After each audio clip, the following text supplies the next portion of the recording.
यदि आप हमारे चैनल के सभी गाने को पसंद करते हैं तो डीडी प्रोडक्शन हाउस के यूट्यूब चैनल को लाल बटन दबा के सब्सक्राइब करें और घंटी के निशान को जरूर दबाएं। बोलिए शंकर भगवान की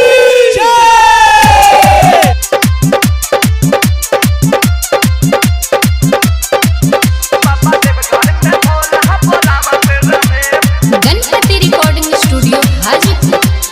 तीन ले बिया नया गेरुआ के साड़ी कैले बिया मौगी हमर पहिला सोमहरी। तीन ले बिया नया गेरुआ के साड़ी मौगी हमर कैले बा पहिला सोमहरी।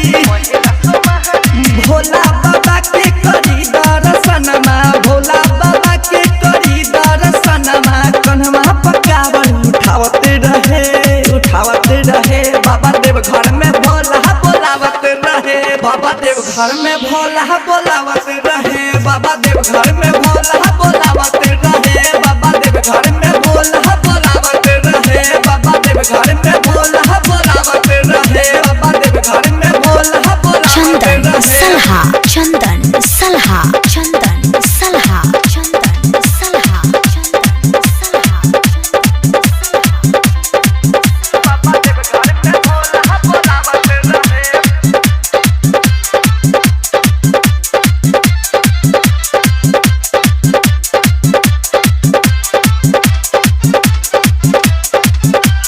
सावन में भोला जी भेजली हनेओता, देव घर में सब संगे भेंट होई है देवता।